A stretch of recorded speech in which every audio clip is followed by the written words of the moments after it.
And we're back for another exciting episode of the Creators Collective. We're going to have an exceptionally boring week this week. And have a little bit of fun here with your hosts, Zach Herberholst, William Walker, and James Wright. And hopefully we'll have a guest appearance by Zach's dogs here eventually. But if you want to join us live, we do record each Thursday at 10 a.m. Eastern Time. Except for this next week, we will probably be recording Wednesday at 10 a.m. Eastern Time. So if you want to join us live, we'll be switching that up because I'm going to be out of here. So if you do want to have your questions answered, we do pull most of our questions from the live chat, and we like having kind of a background party going on. You can kind of share the enjoyment of the live fun on Creators Collective YouTube channel. If you want to go to Wood by Right, you can do that too. But shameless plug by James. I do want to say a huge thank you to our patrons, especially Darren Mates, Caleb Harris of You Can Make This Too, and John from John Made It. And then I do want to say a special thank you to John Doherty. Yeah. You are our newest patron, so thank you for that. If you'd like to help out with that and get your name mentioned on air, you can go to patreon.com/Creators Collective. And if you want me to mention it, it's going to cost you $5. It's a $5 pledge. If you want me to Will, actually, it looks like it's Josh. 50. Yeah, Will's yeah. 10. It looks like it's Josh Daughtry, by the way. Yeah. Oh, yeah. I know Josh like pretty well. Apparently I just don't know how to pronounce his last name. I know everyone by their user icon, and then when the user icon switches from platform to platform, I'm like, who are you? and Derek, handcrafted by Ons, is in the live chat. We actually went out and had beers yesterday. Oh, cool. Yeah. Nice. Say sorry for butchering his name last time. That was a while ago. Derek Anus, that's right. Cool. Yeah, no, it's funny talking about the icons and recognizing people. We had that meetup a couple weekends ago, and we're all standing around in this brewery, and people were coming up to me, and they're like, "Hey, are you?" I said, "Yeah," and then I said, "Are you?" Like, we should just walk around with like our logos, like instead of name tags. Oh, like, yeah. Oh, hey, what's That's up? a good idea. Yeah. Yeah. That's why I usually wear my like at those things. I usually wear my shirt. Yeah. Yeah. Anywho. Well, let's get into what we've been working on. Zach, let's put you on the hot seat. Fine. I guess I'll put my phone down and pay attention.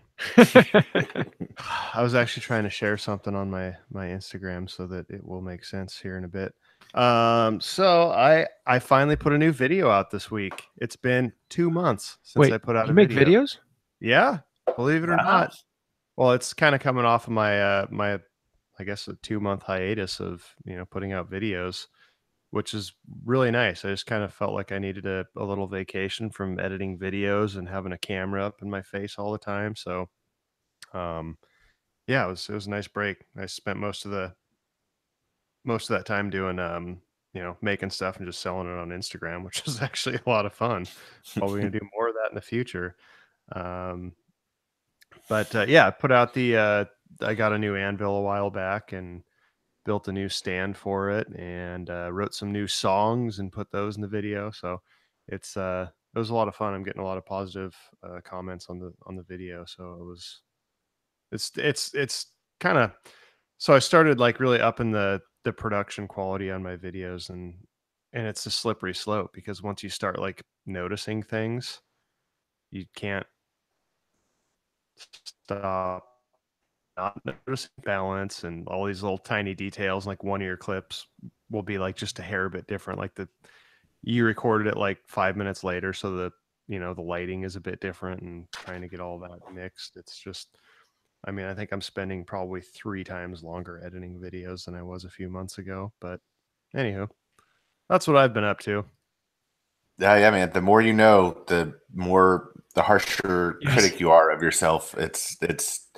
There's some, I can't even, I wish I would have paid more attention. That's kind of the story of my life. But there's some like psychological thing to where people who aren't experienced in a field overestimate their abilities, and people who are experienced in the field underestimate their abilities, or they underestimate like the easiness. I can't remember the name of it, but yeah, I mean, people that know what they're doing know how much work goes into what they're doing, and they underestimate how or they. I'm gonna screw myself up. You guys get the point, though, right?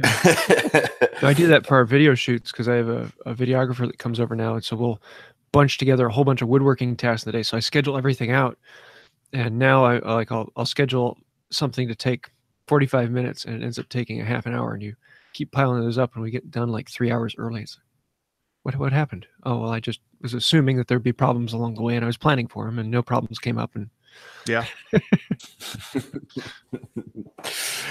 Yeah, no, absolutely.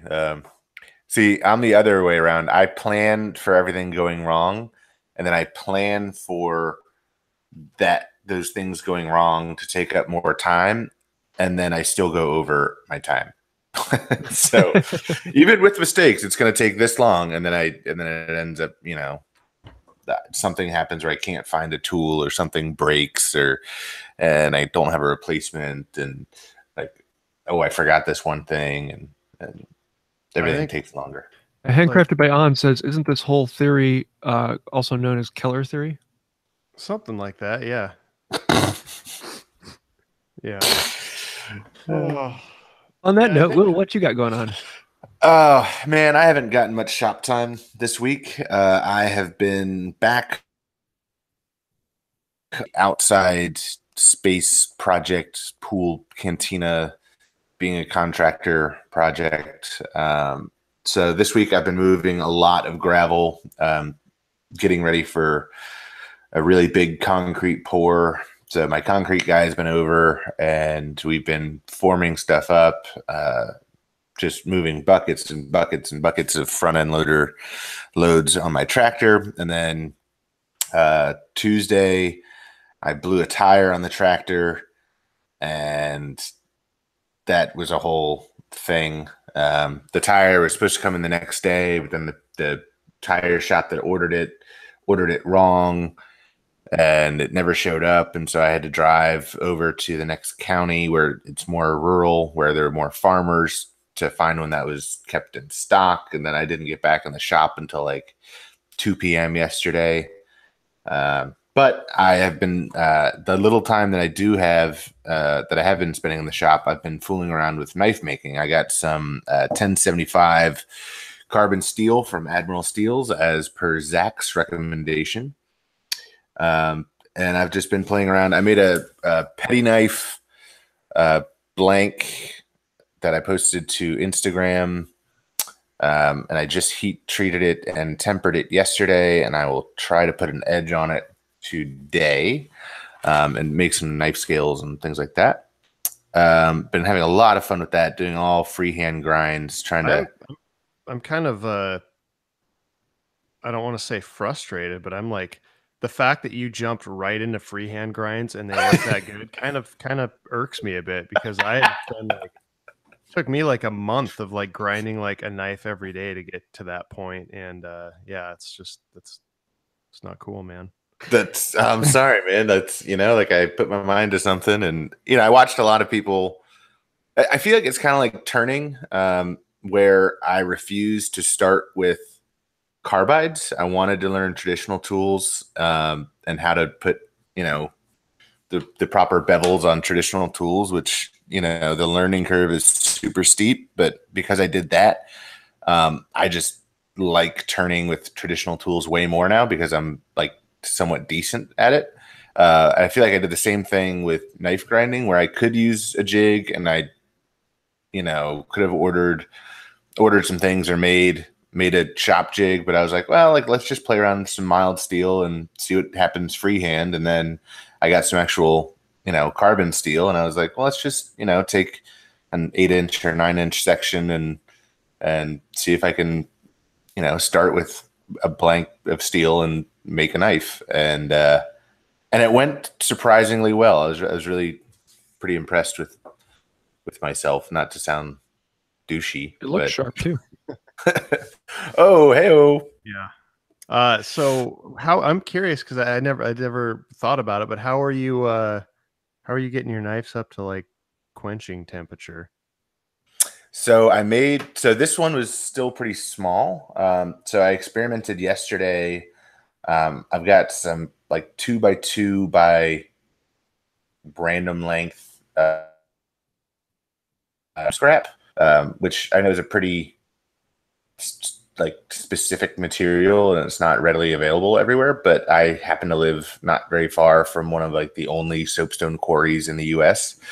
And so they used to make I'm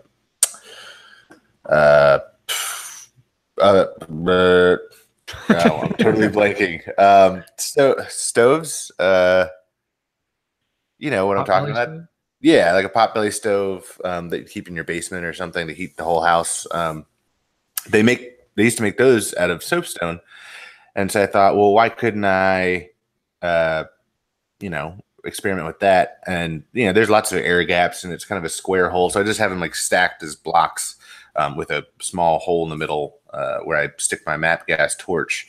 And it's not super efficient because it's not a cylinder on the inside, so there's no Venturi effect or anything like that. But that'll get it hot enough, huh? It got it hot. Got this one knife hot enough, but it was spotty. Like it was hard to keep. Like I had to move the knife around a lot to make sure it was heated evenly through to the right, the right temperature, the right color, and testing it with a magnet and like getting in the quench before it would cool down. And it definitely wasn't the most efficient, but it got the job done. Make Brooklyn has the most efficient method. In the live chat he just posted, I get mine hot by just having my ex-wife stare at them. Nice. Yeah, so it wasn't totally efficient, but it's so what's next on your list then? How are you gonna you gotta remedy this issue you have? Yeah, I might make a soup can forge in the interim. I might try to find an actual forge. I might buy Johnny Brooks forge. I'm not sure. You should buy Johnny Brooks forge. I have the same one. Yeah? It depends how much he wants for it. I know how much he paid for it. How much did he pay for it? I'm not telling. Well, that's not helpful at all. And the other thing is a company just sent me a 3D printer.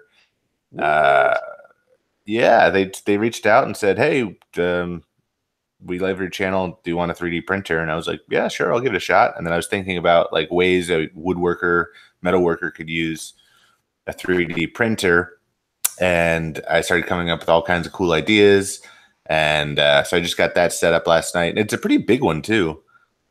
It's like the print bed space is 300 mil by 300 mil by 400 millimeters. That's like 12 by 12 by 16. So I've wanted to do 3D printed bow ties or like a plastic river table. Yeah, that'd be cool. I thought about the bow ties this morning actually, because you can actually get like bronze infused PLA element, which I was looking into, but it's like just bronze powder that's mixed into the filament, so you can't actually like polish it like you would bronze. But I'm hoping in the near future that somebody will come out with a, good substitute. Well, they do have metal printers, but those are a different beast. Yeah, and this company didn't send me a metal printer, so cool. So there's that. Buy a chunk of bronze and cut it. Yeah, I could. Not the obvious solution to the problem of bronze. No, just pick one instead. Yeah. So I don't know. I've kind of had a scattered week in the shop and just like very much like, oh, squirrel and off to the next thing. But James, what are you working on, man? Well, I've been scheduling traveling all over the world.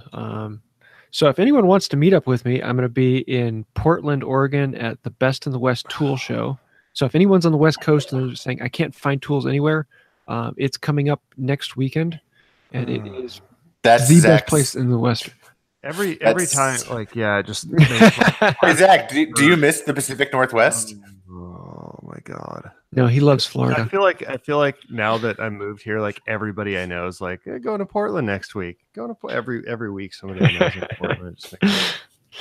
I'll send you a picture while I'm there, man. I don't even want to see it. It'll just make me angry.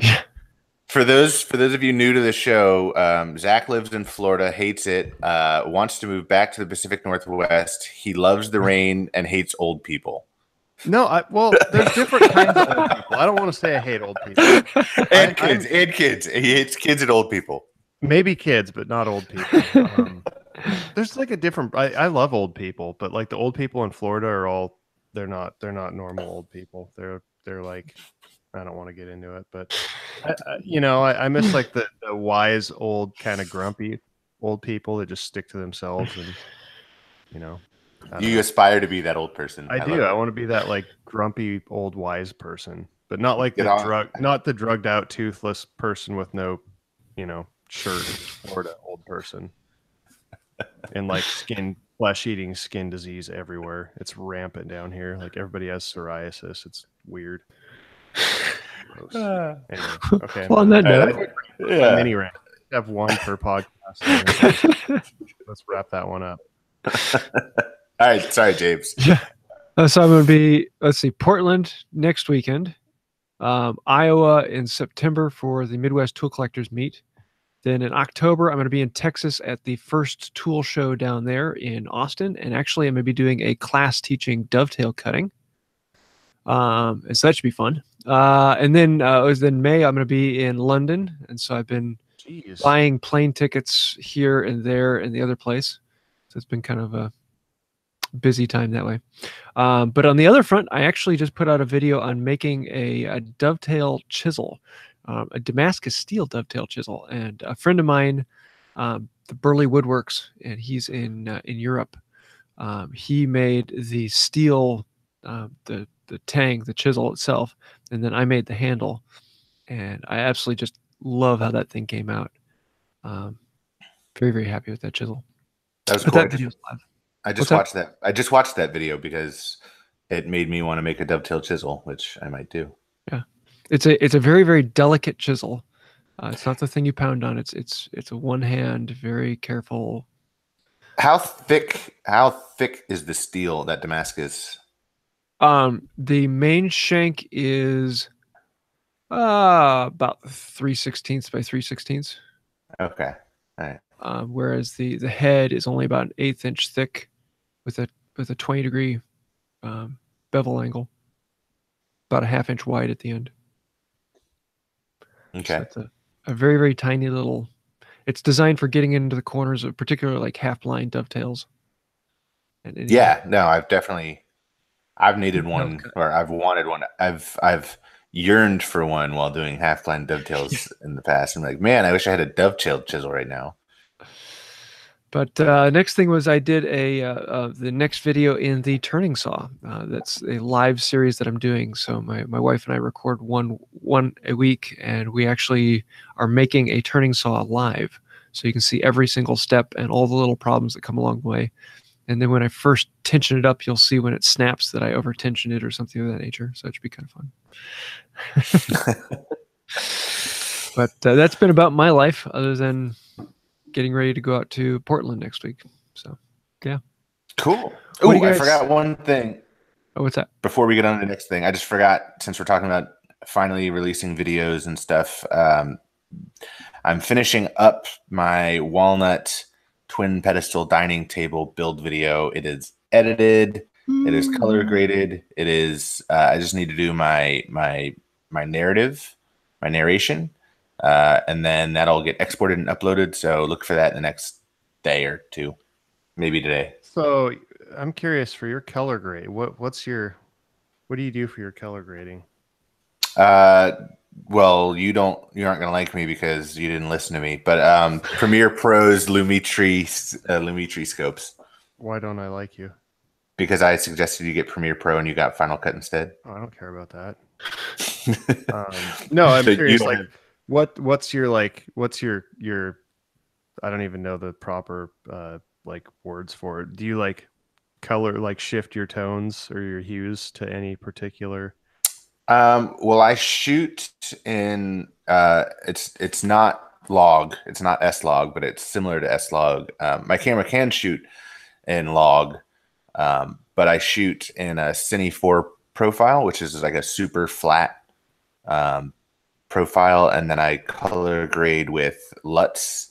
And then I don't do the color shift because I like the look that the LUTs give me inside Premiere Pro's Lumetri scopes.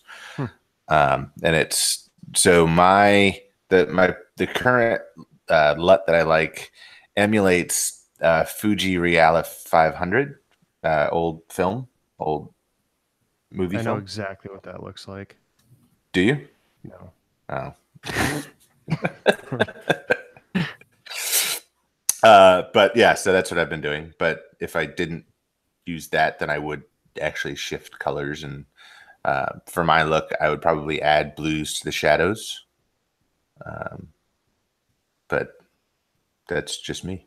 I've been I kind of like that, like almost like cheesy noir vibe, you know. Yeah. So like on my stuff, since I've been doing it, I've been I usually pull down it actually works pretty well because I use a kind of a wide aperture, and pretty much only what I'm working on has decent lighting. So I've been like pulling back all of the like the shadows and stuff, so the background just kind of disappears. And or somewhat, you know, not completely. And then I drop the mid saturation a little bit, and then like shift everything just a little bit blue. It like it makes it feel like I hate to say it, but it makes it feel like I'm not filming stuff in like sun washed Florida. It like kind of looks dreary and northwesty.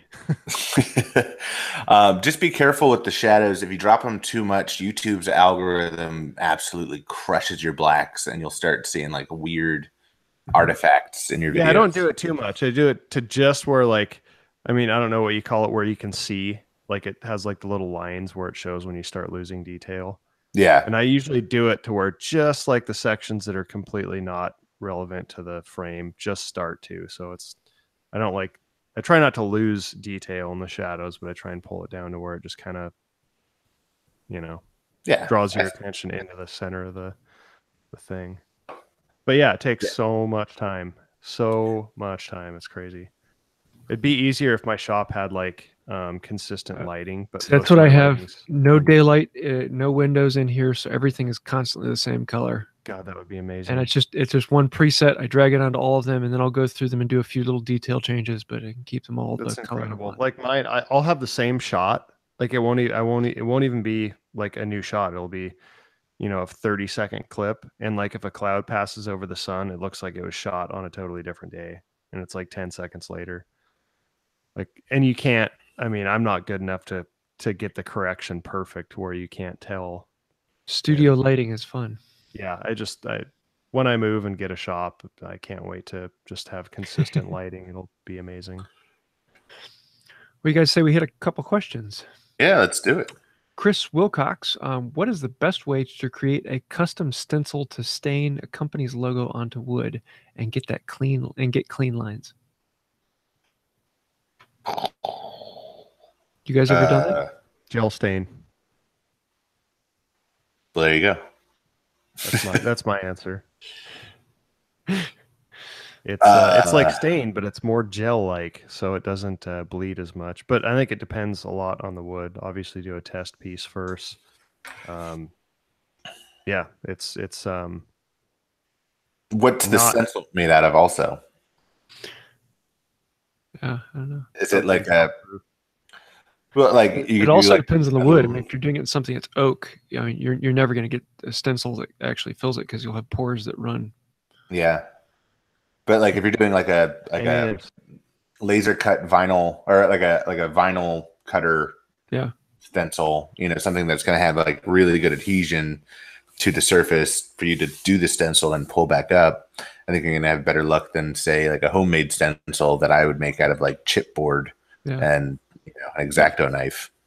I think what I would personally do if I was going to go that route would be to do a vinyl stencil, and then after putting the vinyl stencil down, apply a coat of pre-stain, and that will not fill the pores, but especially for like a blotchy wood like pine or maple, that you get that color gradient. It stops the stain from soaking in too far in places that absorb it quickly. But that will also block up the pores right underneath the stencil, so it won't bleed out as much on the sides. I haven't tried it before, but that would be the route I would want to try. I would test with, like I said, gel stain first. Yeah. And gel stain that's definitely going to be top. the less bleedy. Also, something that you could do is if you have the ability to make a negative of the stencil. So say you're doing a letter, and if you can do the negative around the stencil and put the thing down, and then like coat that with like a shellac or something. Do your finish work. And then, yeah, it won't soak in through that. Like essentially do a finish, on the negative space, and then dye. We wouldn't even need a stencil to do the area that you dye, since, if you do like whatever you do, try it out first. Yes, yeah, that's the number one. Whenever you're finishing, the best answer is experiment. Yeah, absolutely. Scrap is your friend. Cool. Let's see, the duck. How do you all keep miter joints from moving through a glue up or a metal? Or a metal, Zach. Maybe you do this. I feel like you just wanted to include me. Depends on the miter joint, and it depends on the size of the project.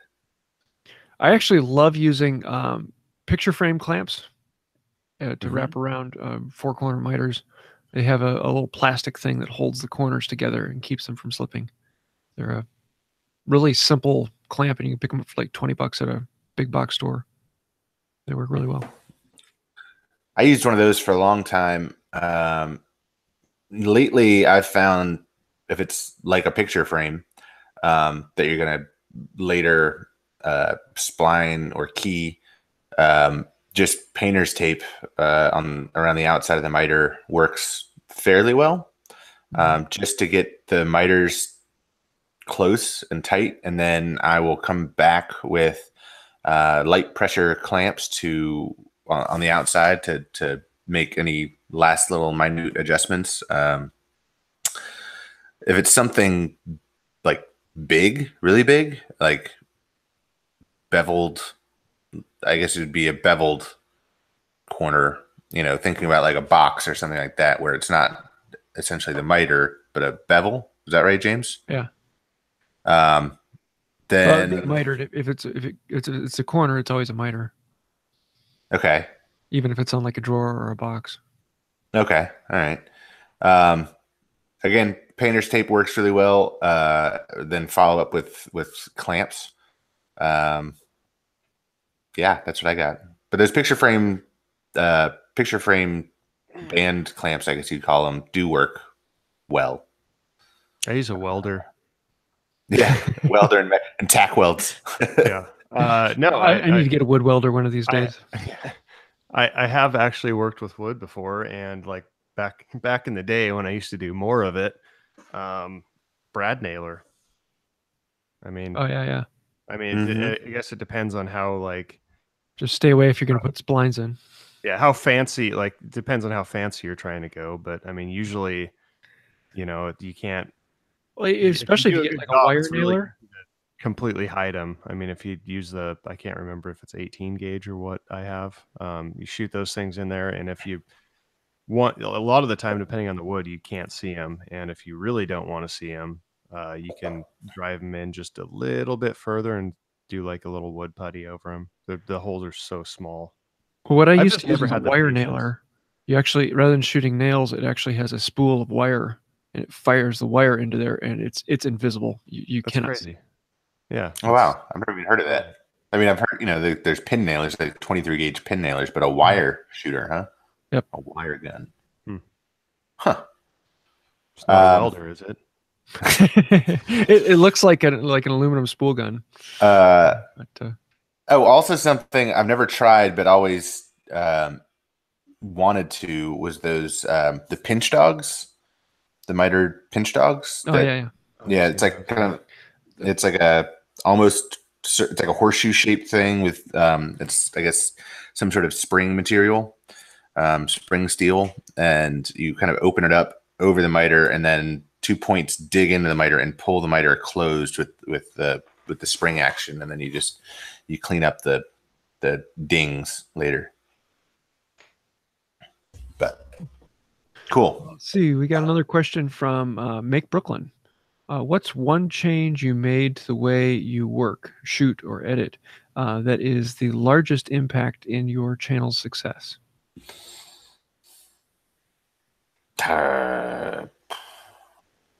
My YouTube channel was way more successful when I didn't put any effort into the edit. So I have nothing to add. Yeah, I don't know, Zach. That's tough, man. For me, I guess when I focused a lot on my narration, and just always, like, my style hasn't really changed that much, but just using different soundtracks, being a little less hip and more cinematic. I guess when I kind of started, I was using very Casey Neistat-esque tracks, and being, kind of like that hip electro jazz trip hop, whatever you want to call it. And now I'm using more cinematic tracks and focusing more on my narration and my story. But really, I'm just trying to better myself and better my style and kind of hold myself accountable for. But that's just personal growth and progress. I don't know. I think that's the thing, though. I mean, yeah, I think trying to, I don't know. I mean, I feel like trying to change things specifically to, to. I don't think I've ever made a change that has actually impacted my channel for the good. I've made a few changes that have impacted it for the bad. But I don't think I've ever made a change that has been, that I can directly point to it and say, this has improved my viewership or my watch. Well, with the exception of when I first started doing a dad joke at the beginning of the video, that bumped up my watch rating a little bit. But as the channel has grown, that I think is something that is a little more detrimental now. Other than that, all the changes I have made have been for my own enjoyment. I think that's I want to create videos that I want to watch. I don't want to create videos that do well on YouTube. Exactly. And I mean, Yeah. I feel like that's what got most of us. That's how people started doing this in the first place. Like, they don't want a job. I mean, yeah, this is something that's fun. That I want to get goosebumps watching the video that I just edited. That's my goal. If I get like chills watching the video that was just rendered, that's when I know I did a good job. And if I don't have that, then I got to go back and change something. In other news, I posted my anvil stand video to Reddit yesterday, and they banned me. Nice. What? Yeah. Wait, who? Reddit for you? Artisan videos. They banned me.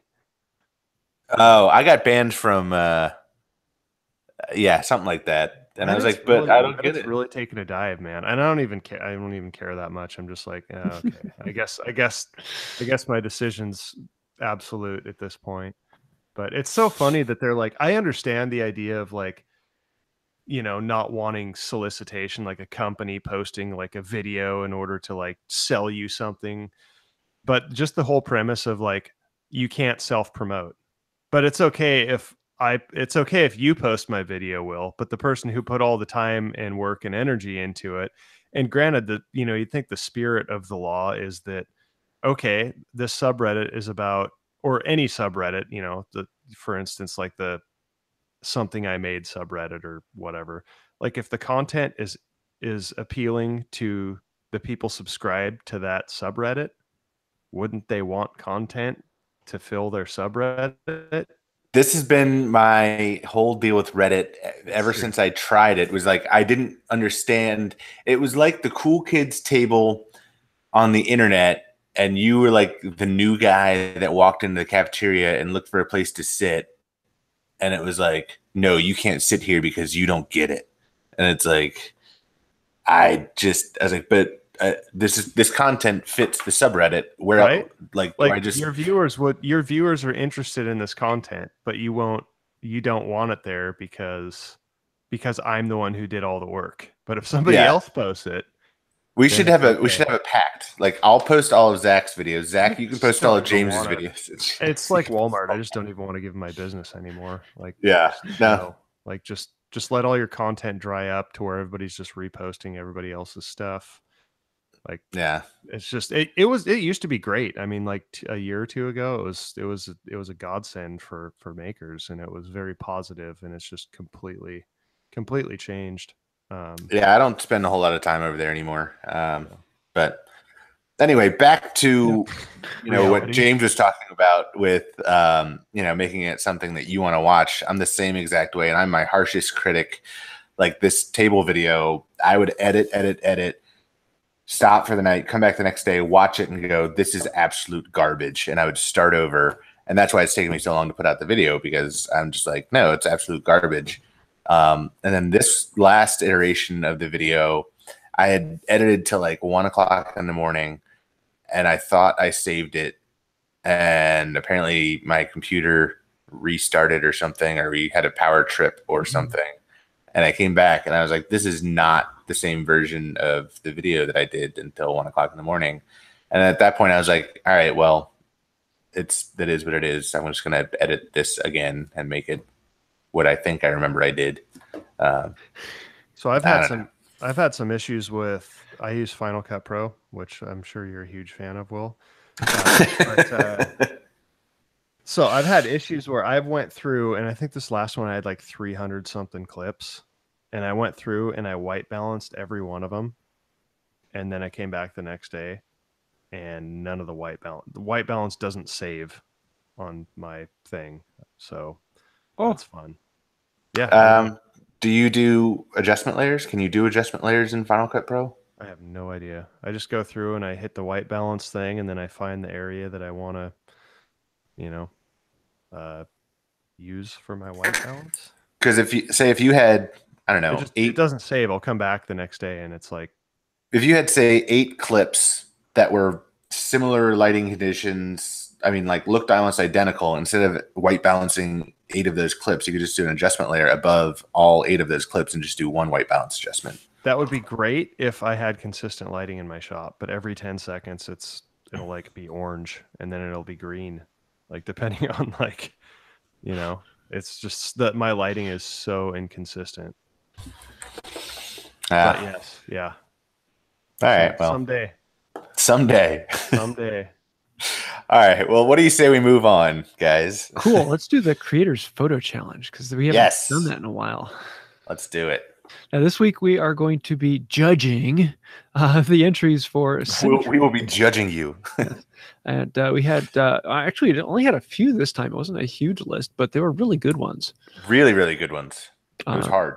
So we Will, why don't you start us off and tell us what you got?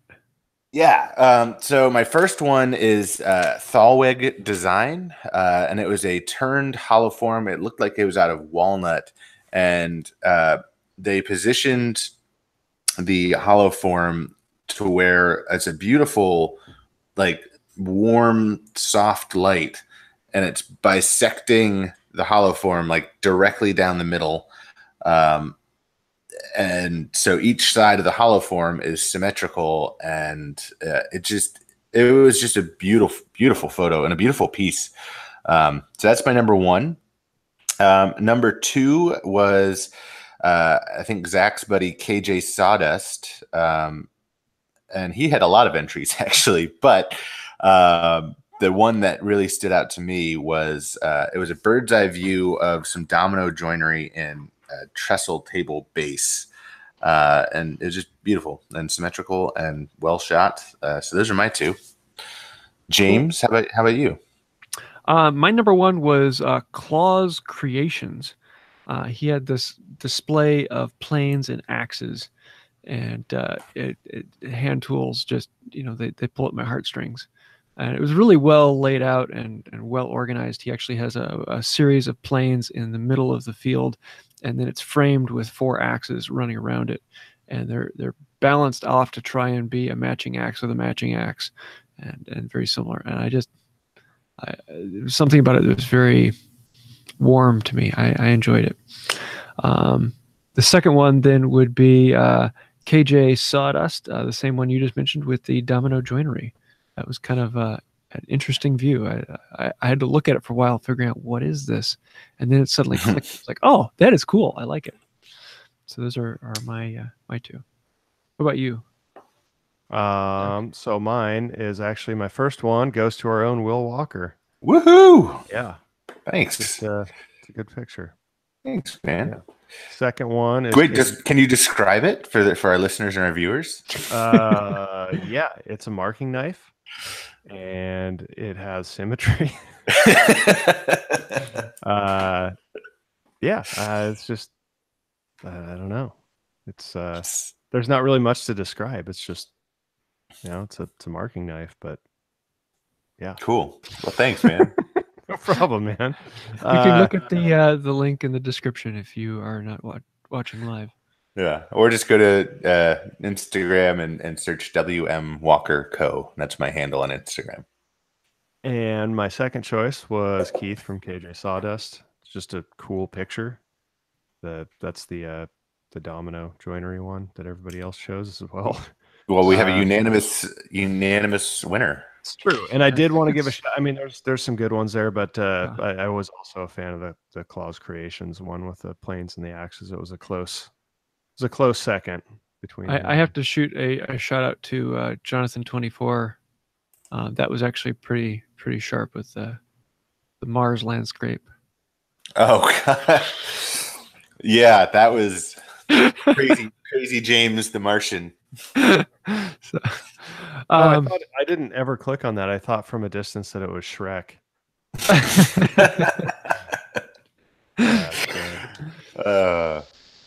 So I think it's my week to hand one out. So let's see who won it.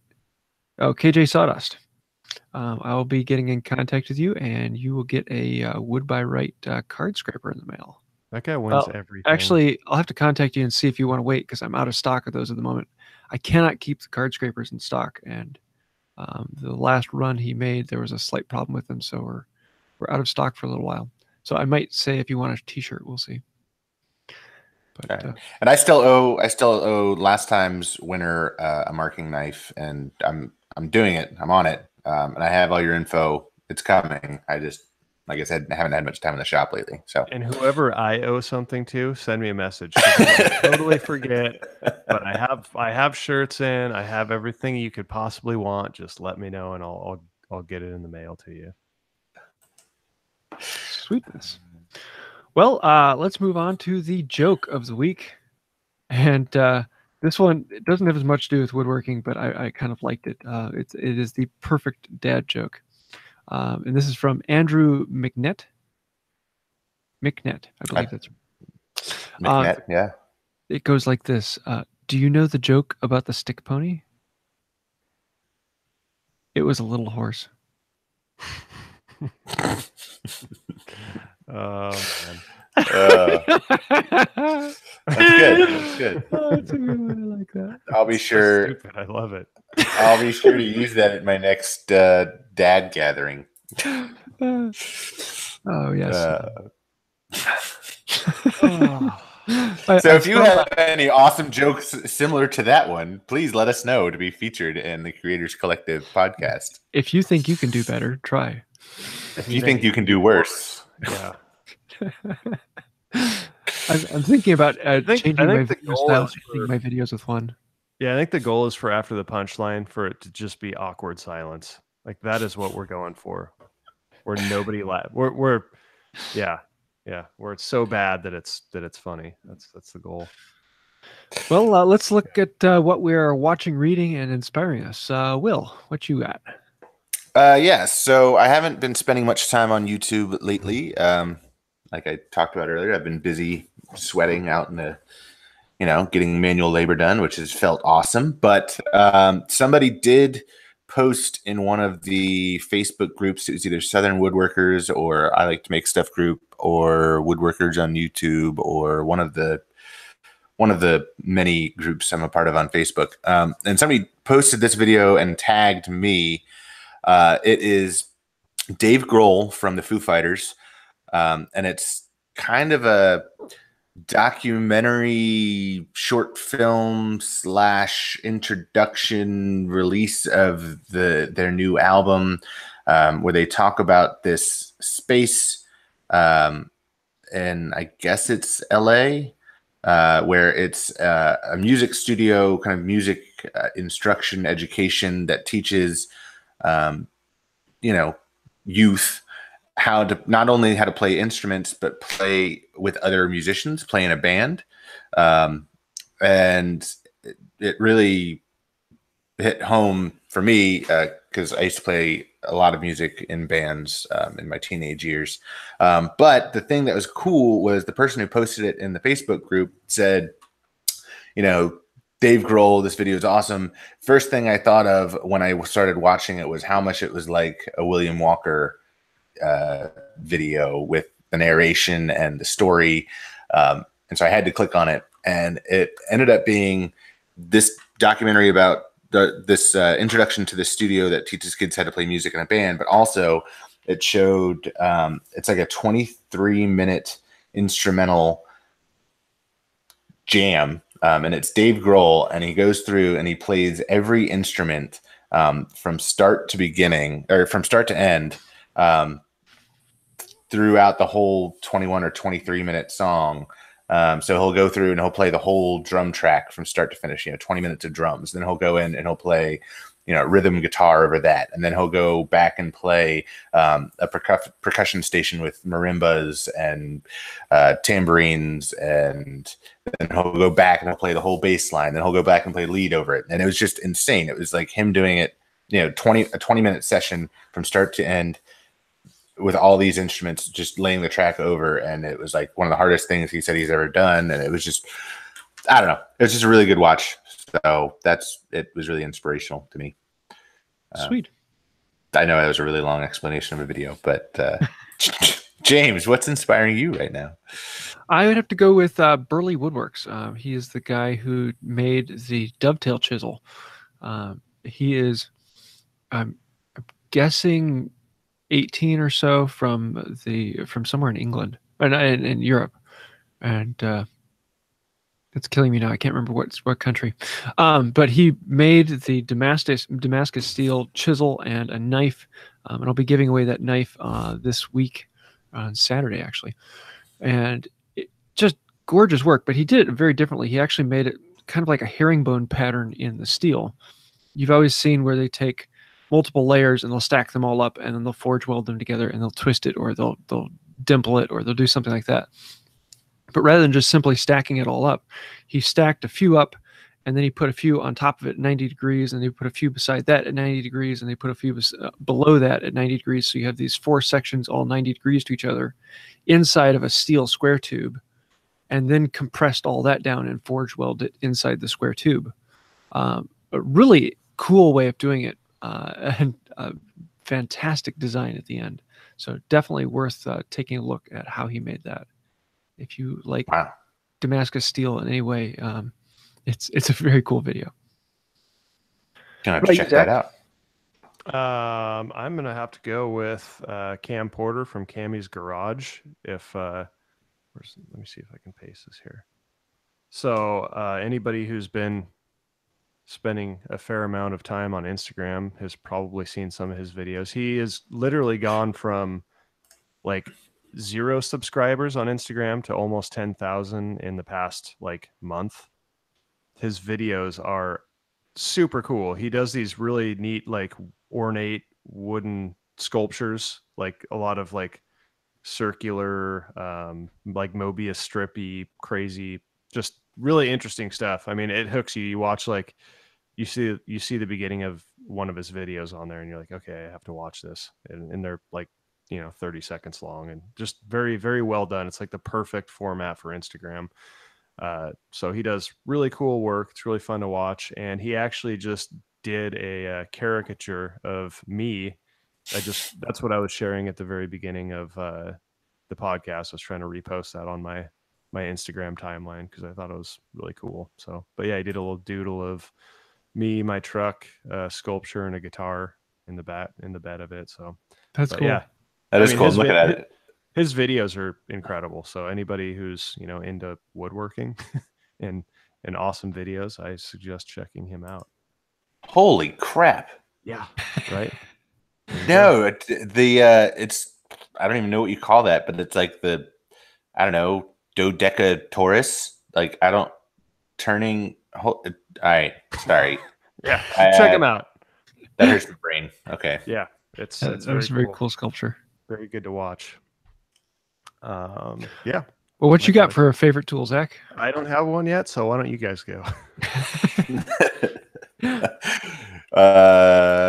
Will? James. I got you first. Fine. I'm going to go with the simple Harbor Freight bench brush. Let's see, like 3 years ago when I first got started, I was like, oh, I need a bench brush. And so I started looking around and I bought this plastic one from the big box store with the cleaning supplies. And it just always felt bad to have a plastic brush for wiping sawdust off the bench. And I was walking through Harbor Freight and the one they have is actually wooden. It was like, oh, this is cool. And it actually works well. And I've had it for 3 years and it's still working great.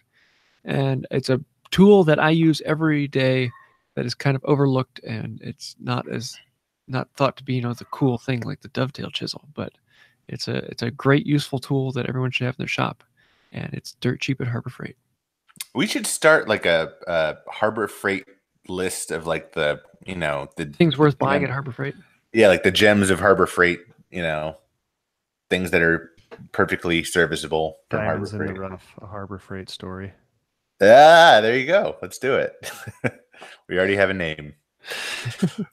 All right, I'll go. So having just set it up and having no PLA because for some reason the shipment was delayed, I'm going to go with my TiVo Tornado 3D printer that I have no idea how well it works, but it looks cool and it's pretty and I can make the motors move. So I have no idea how to print anything yet, but I've got it pretty much set up so when I have PLA that it should print. And I know that there's a steep learning curve to 3D printing, but cool. Zach, what you got? All right. I think I've probably used this one before. It is the digital high-speed buffer from Jet. It's pretty unbelievable. I don't know. Did you get a buffer yet? Will? I know you got like that one little side deal on your thing. Yeah. So it does have a buffer on the one side. It's not variable speed though. Yeah. So yeah, it's one of those. It's another one of those tools that you don't really realize how useful it is until you have them, especially for like knife making. But just just polishing anything, even like wood, like the scales for my knives and stuff. It's crazy. But removing the burr, like sharpening anything. So this is what's crazy is, for instance, I have for my leather work, I have what's called a Japanese skiving knife. And it is probably the sharpest thing I've ever owned. It's just crazy. And I used it so much that it had gotten dull and I was kind of reluctant to put it back to the stones or anything because it's just so perfect and sharp. I don't want to mess up the angle or anything. And, so I went out there on my high-speed buffer and just ran it on there for a few seconds and it's just like brand new. So I mean most of the times with knives, if they're made out of good steel, it's not that they're necessarily need to be resharpened. They just need to be kind of honed, and the high-speed buffer makes that super easy. So yeah. Have you tried any of those cardboard wheels? Nope. Oh, I've heard cool things about them for sharpening, for like getting, a razor's edge, but I've never tried it. Like you run them backwards, I guess. Huh. So I've went through like a kind of a evolution of sharpening. The every batch of knives that I've done, I've kind of picked up some new Lansky sharpening system, which works great, but it takes forever. And that's one of the systems where it holds the knife at a certain distance, and then you have these file guides, and you get a perfect angle, but it takes so long. So I went from that initially, and then I went to doing it on those DMT stones, which is much faster. but as I said, ground the flesh off of my thumbs, sharpening them. So, and it takes a while. And I finally figured out how to do it. The last batch of knives that I did them all on the belt grinder, which saves so much time. But that was interesting because I couldn't get it at first. But just like you're saying, you actually do it backwards. So it's what I'd say edge trailing, maybe. I don't know what you'd call it. Sure, you're drawing out the steel to the edge. Exactly, because I feel like you can't get, in sharpening anything, it's super important to get a burr all the way across. If you don't get that burr, then it's not going to be sharp. And I feel like you can't do that, or at least I wasn't able to do that with on the belt grinder when I was trying to grind it with the edge towards the movement. So yeah. But yeah, I was able to do it, and it seriously takes a minute to sharpen a blade instead of on the Lansky. It was taking me an hour to put an edge on the blades. What grit are you finishing your sharpening at on the belt? I don't want anybody to like trust my system because I don't have one yet.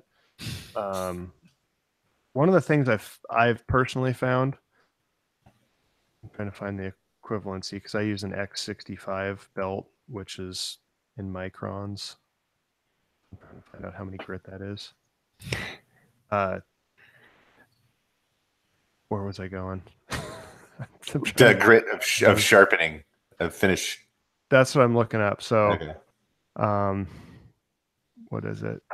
I guess X65 is about 220 grit is what I'm doing it on. And then when I go to the buffer, I'm sure it polishes that out quite a bit. And I actually removed the burr on the buffer. A lot of people use leather belts too on their belt grinders. As a strap. Yeah. Yeah. So I don't know. I don't have any experience with that, but what I'm doing is pretty sharp. So, yeah. Can't remember what else I was going to say. Sweet.